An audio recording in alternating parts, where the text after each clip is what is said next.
Great to see everybody. Welcome. Let's start with a word of prayer. Dear Heavenly Father, we give thanks for this day that you've created. We ask that you be with the citizens of Winder who've been affected by yet another shooting. We ask that you help our lawmakers come up with solutions that make sense to stop this senseless violence. We give thanks for our speaker today, the joy and light she brings to her new function here at Trinity. And we give thanks for this food prepared for us. Amen. All right, I know we got a couple announcements. We'll start with Elmer. Good morning. We have my favorite event. One of the favorite times at Trinity is the Trinity Barbecue this weekend. Leading into that, we'll have the tailgate here at the portico. So if you're interested in attending that tomorrow night, starting at 7 o'clock, we'd love to see you all there. Just an opportunity to help with get ready to put the barbecue on the grill and fellowship with some of the folks here at Trinity. As well, if you're interested, we're going to be preparing some of the sides this afternoon. If you're interested in that, just tap me on the shoulder after the meeting today. Thanks, John. Is that BYOB, Elmer? It is. Okay. Jim. So I don't know how many of you have heard about Craig Pendergrass accident. He was biking and trying to set some speed record going down Arden from West Wesley toward Peachtree Battle, and he wiped out, and he's got stitches in his face and a broken nose and 3 broken ribs and a broken scapula, and so he's all beat up and headed to Peachtree Orthopedics probably today instead of joining us. But it's not life threatening. He's just going to look different for a little while. Is he in the hospital? He's not. I don't think he's in the hospital. I believe he is not in the hospital. When did this happen? A couple of days ago.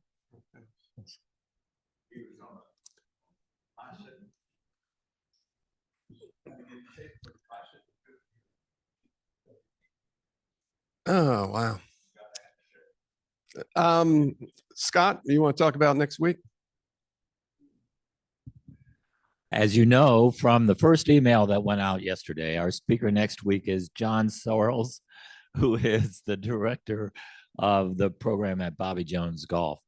And he's a really interesting young man with an extensive business background, and he's a great advocate for golf and everything happening at Bobby Jones. So come and hear him next week. Any other announcements or health updates from the floor? Okay.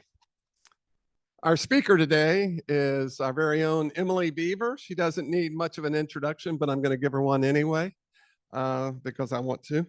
Emily's our new associate pastor for family ministry. She's a native of Black Mountain, North Carolina.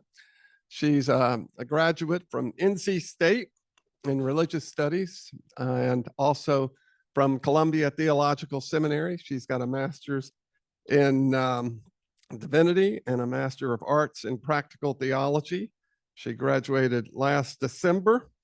And while she was at Columbia, she was an intern here at Trinity and was helping with our nascent AV effort under David Merritt and Paul King.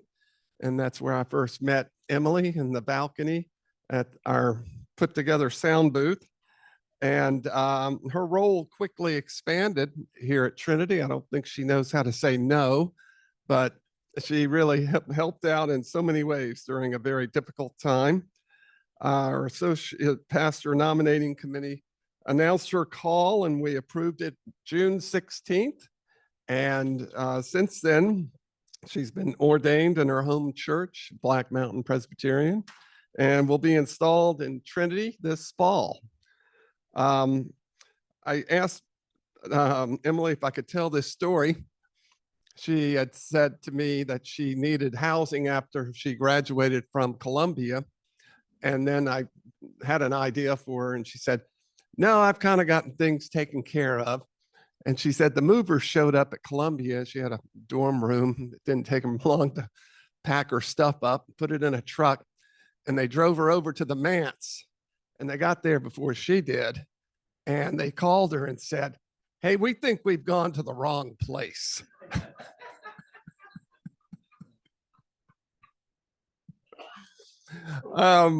But she is firmly ensconced in the manse and enjoying that that living situation.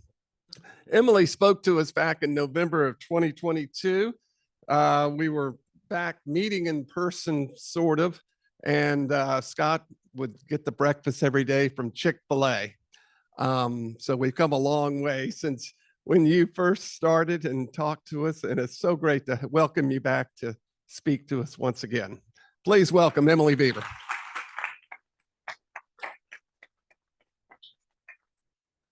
Thank you. Can y'all hear me with this? I didn't really wear the best collar.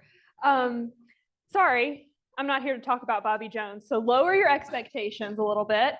It's funny, John, I told you that story, but I don't think I told you after the movers arrived and they're like, we don't think we're at the right place. And I'm like, no, you are, I promise. I get there and they start moving and they're like, do you want us to put all your stuff just in this bedroom? Because that's all I had. And I was like, sure, just put it all in the bedroom and then I'll figure it out from there. It was, yeah, quite a glow up. So my name is Emily. I am the new associate pastor here at Trinity. And I thought today I would share with you a little bit about who I am, kind of where we are in the Family Ministries program and some of my hopes and dreams, not just for that program, but for our church as we kind of enter into a new chapter and start a new academic year. If you are a Stephen minister, a lot of this is going to sound familiar, so apologies in advance. But a little bit about me, I grew up, as John said, in Black Mountain, North Carolina, several generations back. That is home on both sides of my family for me. I graduated from the same high school my mom and my grandmother graduated from. Both of my parents were school teachers. My dad, about 2 years ago, retired from 30 years of public school teaching. He was my high school biology teacher. My mom is still in education. She works for a private school doing some of their academic testing and their tuition waivers. I have one sister. She is 3 years younger than me, and she went to Warren Wilson College, which is a small kind of arts and farm school right outside of Black Mountain, between Black Mountain and Asheville, Swannanoa. Pointing to Tom, he's got me. She got a degree in ceramics, and she is a brilliant potter. She works for High Water Clays, which is a large distributor for both local artists and wholesale, buying both clays and glazes, tools, all of those kind of things. She lucked into this job. It is truly her dream. She gets to work in their test studio. So every day she goes to work and is paid to use these supplies to basically create things and make sure that the quality of their products are good before they send them out. She also has a studio of her own where she makes a variety of things. Most recently, she made a full communion set for me that I was able to use in my ordination, which was so special and just a lovely piece to have. So I'm so grateful. I'm close with my family. Both of my grandmothers are still living and they live within a quarter of a mile from my parents. So it's a very tight-knit community in Black Mountain. I grew up at Black Mountain Presbyterian Church. My grandfather on my dad's side was a Presbyterian minister. He and my grandmother taught for 40 some years at Raven Gap, Nacoochee in Georgia. And he was the first pastor at Raven Gap Presbyterian. So in many ways, that's kind of a little bit of a home because then they were there for a while and then retired to Black Mountain. So Black Mountain Pres was the place where, I went everything from preschool to confirmation. They saw my first sermon, and then joyfully about a month ago, they were there to celebrate my ordination. It was so fun to see so many of the older adults who in many ways had chosen me and been adopted grandparents to me show up and celebrate that day. It's such a wonderful community. I, as John said, went to NC State University.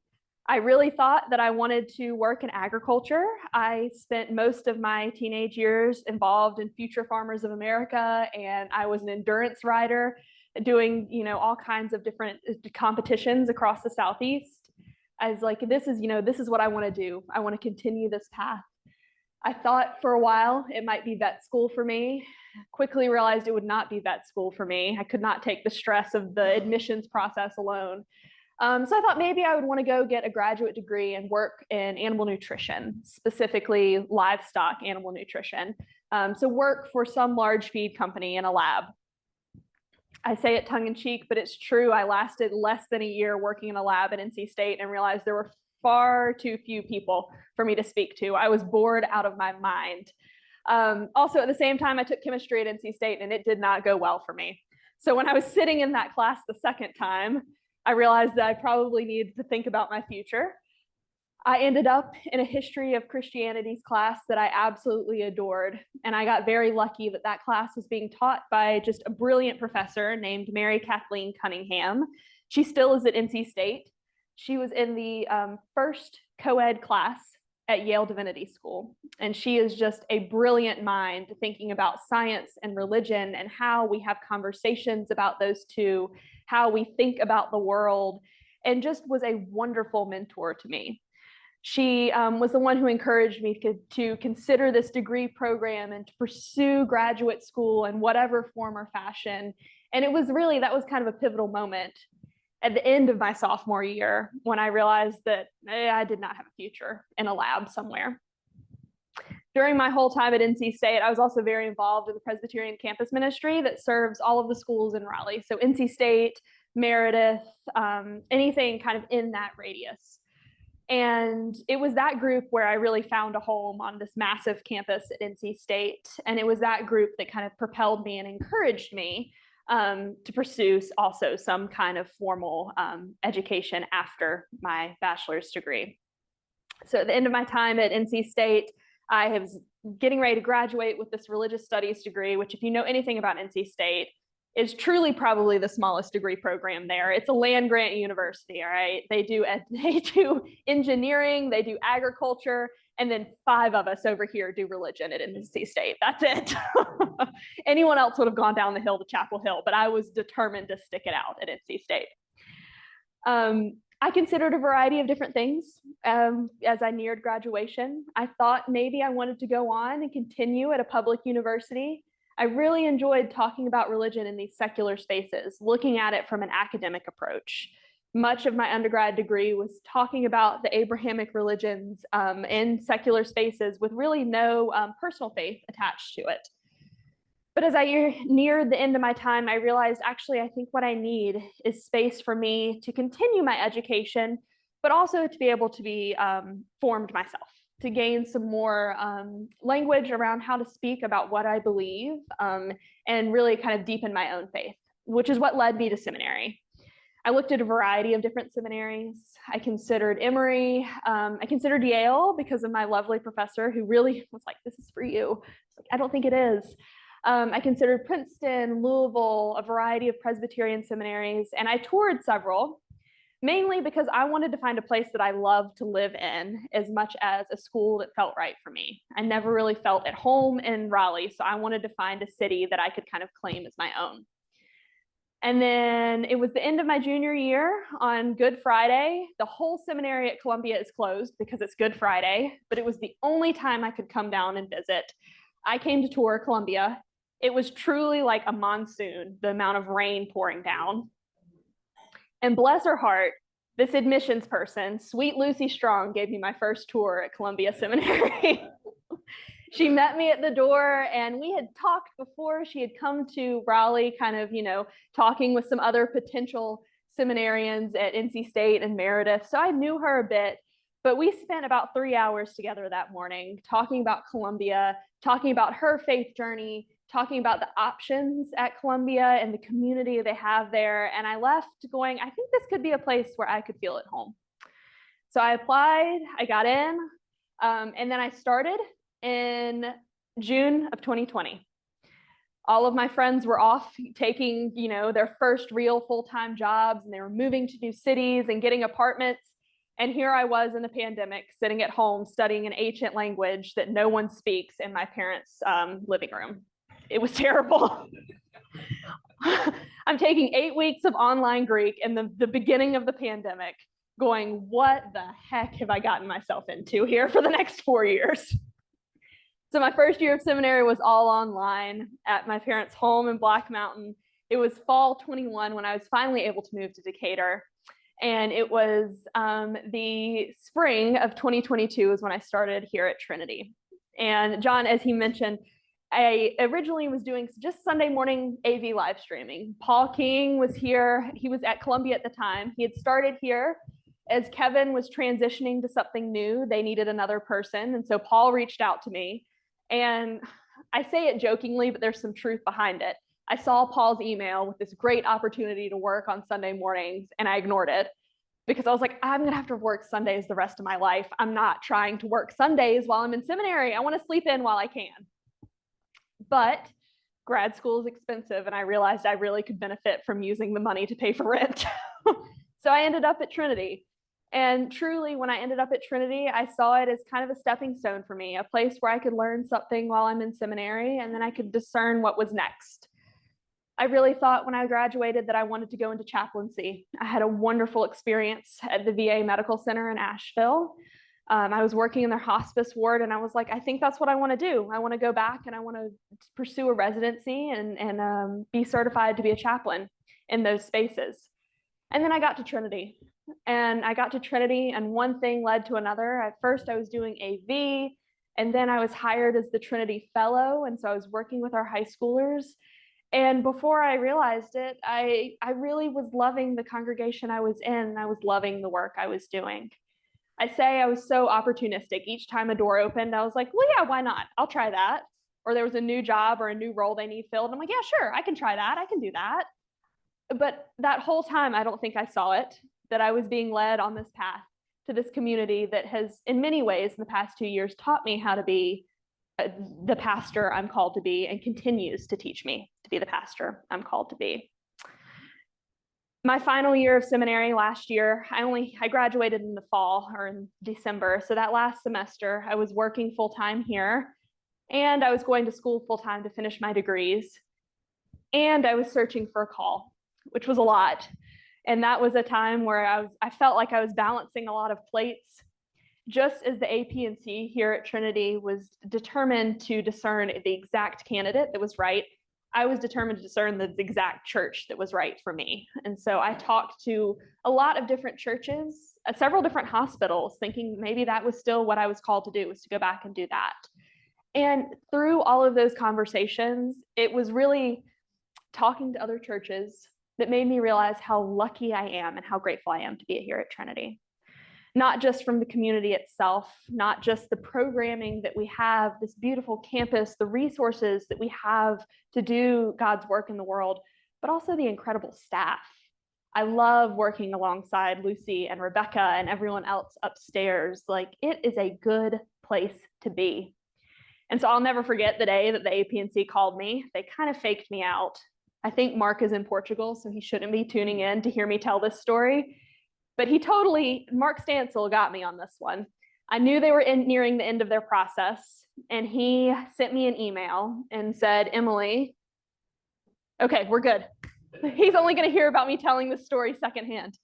They were nearing the end of their process. It was a Saturday morning, and he reached out and said, Emily, we need to have a follow-up conversation with you. And I knew that it was down to the final candidates. I'm about to jump out of my skin. I'm like, I have to move somewhere. I need a job.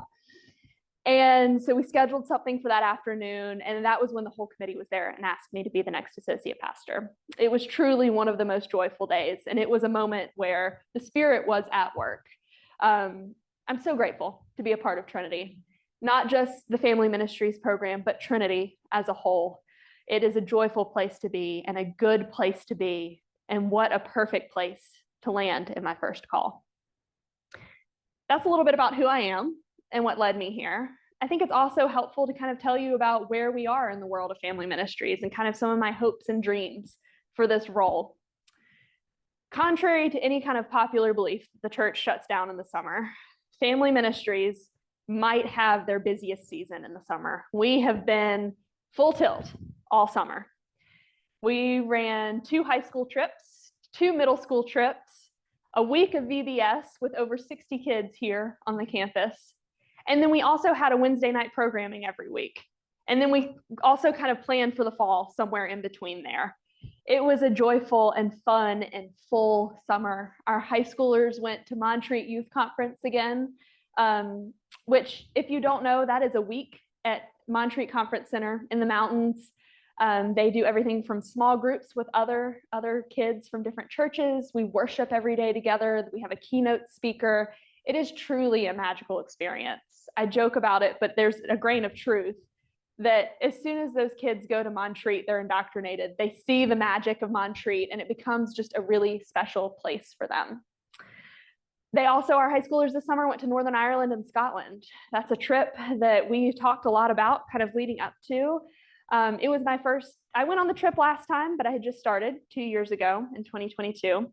So this was my first time planning the trip, which is kind of exhausting, a little bit nerve-wracking, but it was a beautiful trip. We spent the first kind of half of our trip staying at the Corrymeela community, which is a peace and reconciliation center, the oldest peace and reconciliation center in Northern Ireland. We spent time with their staff doing programming and understanding the work that they continue to do in fractured communities in Northern Ireland today. We also did several day trips to Derry and to Belfast, sightseeing some of the beautiful sites on the Antrim coast. And it was, I think, a really moving experience for everyone on that trip, both leaders who had been before and the kids who were there. We got very lucky on some of our tours. We spent time in Derry with one of the Bogside artists, which, if you're not familiar, in Derry, the Bogside is kind of where some of the heaviest violence occurred in all of the Troubles. And now today, that community is still trying to piece together the horrors that occurred there and reconcile with how they move forward in the future. And almost every building now in the Bogside has a beautiful mural on it. And they've all been painted by these group of men who grew up in the Bogside. And so one of them took us around. His name was Tommy, and he told us about a lot of the murals and about his history and about his childhood in the Bogside. And it was incredible because as Tommy is sitting here telling us about these murals behind him, multiple times people walked by and he would say hello to them. And then he would turn to us and tell us that they had some connection to the murals that we were seeing. It was a pivotal moment for our kids to see that not only is this a history for this community, but it's a reality today. So that portion of the trip alone was incredible. Then we went to Scotland, which, come on, it's Scotland. We were in Edinburgh, kind of pulling the thread between Scottish history and Protestants, Presbyterians. How do we get all the way to where we are today as in the Peace USA, specifically in Atlanta, Georgia, which was a fun learning experience for a lot of our kids. That was the Northern Ireland trip. Our middle schoolers went on 2 trips this summer. The first one was to Asheville, North Carolina, which, God bless John Shepherd. If you don't know this, he spent a week with middle schoolers in Asheville, North Carolina, sleeping on an air mattress and working at different work sites. And I think he might have had a good time. That was with an organization called Youth Mission Co. that was founded by a handful of Presbyterians. They're based in Asheville, North Carolina, but have a variety of sites throughout the Southeast. They are a fantastic organization. They go into communities and set up these different sites and really work with the organizations that are already there doing the good work in these communities. So our kids are able to come in and see what's happening already and be a part of that, and then leave and come home and think about how they want to engage in their own community. Our middle schoolers also had a 3-day lock-in here at the church. This lock-in, Rebecca and Lucy joke, but I think there might be some truth to us. They were convinced that they could hear us on this end of the building all the way from the loft because it was pure chaos for 3 days. It was all water themed, so we did a variety of different things, from a pontoon ride to we went to water parks. But every evening we worshiped together and we spent time together thinking about who we are as people of faith and how we are called to be in the world. both as older leaders and young middle schoolers. VBS this summer, I do want to say one note about that. We had over 60 kids. It is a joyful chaos is really the only way to describe that week here at Trinity. And more often than not, we're seeing this trend that the majority of people who come to VBS are not members of Trinity. And it's incredible. We have Trinity kids there, and yet we have so many from the community who this is their first touch point into what kind of community we have here at Trinity. We still have youth members in our middle school group who come to youth events every week, and they are not members. Their families are not members. I don't know if they'll ever join. They may, but these kids come to youth group because they came to VBS first, and they realized that Trinity was a place that saw them and loved them and would welcome them in. And so that week alone, yes, it's fun and it's messy and it's loud, but it is probably one of the best outreaches that we do for our young families in the community. So that was kind of our summer. Going forward, as we think about the year, I think in many ways it's going to be a year of change and a year of thinking about the ways that we have done things really well and supported our families, and thinking about how we want to continue to grow to support and love these families the best way possible. I think that will look like a variety of different things. My kind of philosophy on family ministries is that just like Trinity as a whole, we are first and foremost a worshiping community. We are here to worship, and we have a large programmatic calendar that goes along with that. And I hope that families have an opportunity to both together and separately worship, serve, learn, and fellowship. Parents should have their own spaces, children should have their own spaces, and families should have spaces where they can do that all together. That's a big task, and that's not something that's going to happen overnight, but that's my hope, that as we continue to look at the ways that we are loving and serving our young folks and our families, that we can continue to find avenues to do all of those things for them. My one plug for you all, before I'll stop for some questions, is that as we continue to work on all of those goals, we're thinking about how we can make family ministries look a little more intergenerational. How can we welcome those families into different spaces where they may not have come before in the church? And how can we take folks who maybe don't identify themselves as falling in the family ministry structure at this stage in their life to them? How can we continue to make things more intergenerational? And right now there are two ways. The first is we are still looking for Sunday school teachers for our children. This is an easy commitment. It's about 30 minutes of content that has already been provided. And there are a lot of different age groups. We have 4 different age groups that you can teach for, and it is quite fun. These kids are excited and they enjoy coming to church. It's a great opportunity if you're interested. The other one is we are getting ready to launch the confirmation process. And so if you're not familiar, confirmation is the moment that in 8th grade here at Trinity, our students spend a year learning about their faith. What is it that we believe as Presbyterians? Learning about Trinity, learning about our denomination. And at the end of it, they have the opportunity, if they would like, to become full members here at Trinity with the same voting rights as their parents. Part of that process is each year we pair them with a mentor or a partner. And my only requirement for those mentors is that it has to be someone, an adult in the church, who is not related to them. So we're always looking for more folks who are interested. This is another easy ask. You'll be paired in October, and you have until March to meet with them 6 times. It's about once a month. And you get to pick when those meetings happen. You get to pick where those meetings happen. Some mentors last year went and got ice cream. Some went to dinner. Some went to sports games to watch their confirmand. And we have a handbook that can help kind of guide and facilitate that process. I think some of our mentors used it last year, and some didn't even know it existed. And that's okay. There's no one right way to do this. Our confirmands, they will get all of the information that they need to go through this process in their Sunday school classes and in the lock-in. Truly, a confirmation mentor, all I am asking is for an adult to be there and to show up for them and to be a partner for them in conversation as they walk through this process. We have some brilliant and lovely 8th graders. And so I would love to, if any of y'all are interested, talk about pairing you with one of them as we start that process. I think those are all my plugs, all of my things. That was a lot. Are there questions? Yes, yes. Oh, do we need to use, Clark, do you have one? The microphone? Is there still Camp Calvin?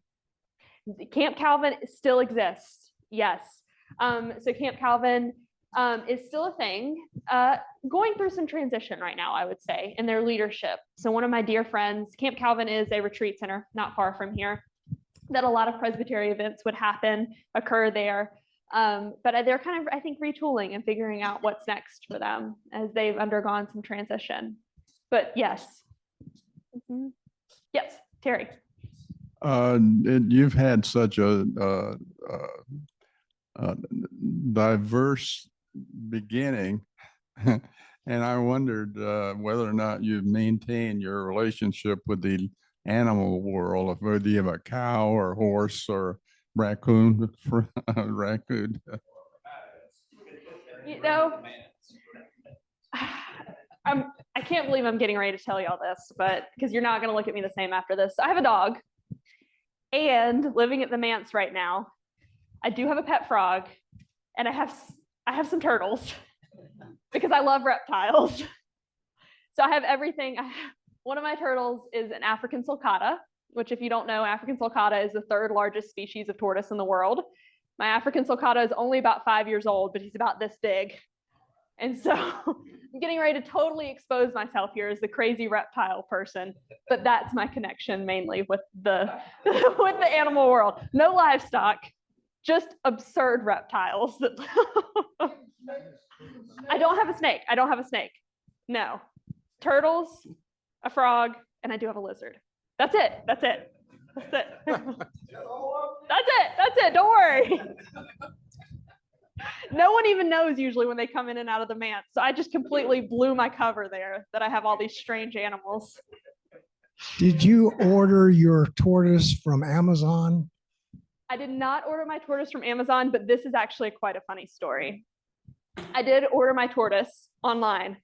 It came from a breeder in Florida.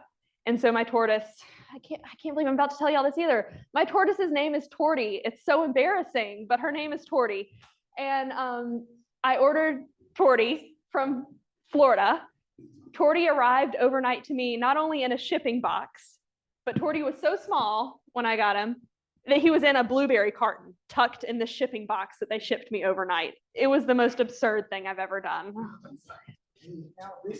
Yeah. Mm-hmm. How old is Torty? Torty is only about 5. Yeah. How big will he get? About 100 pounds, and outlive me. So I hope I have children, and I hope my children want a tortoise. Yeah. Yeah. I'm so glad y'all all know this story now. This is amazing. Unfortunately, no. Straight to the backyard. Whoa. Whoa. Shots have been fired. Oh.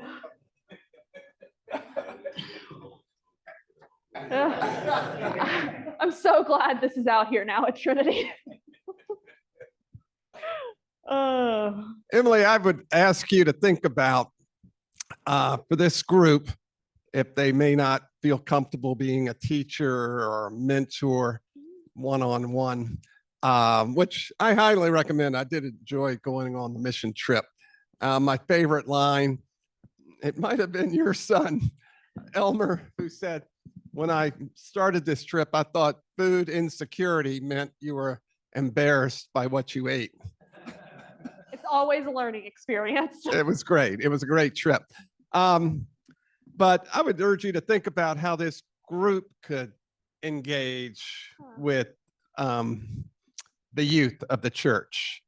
Yeah, when I think about, some of the bigger events that we hope to be intergenerational, this year we'll do some kind of fundraiser dinner again, like we did last year. That is an easy way to come and just hear from our youth and support our youth. Youth Sunday, a big one, to come and support and love our youth.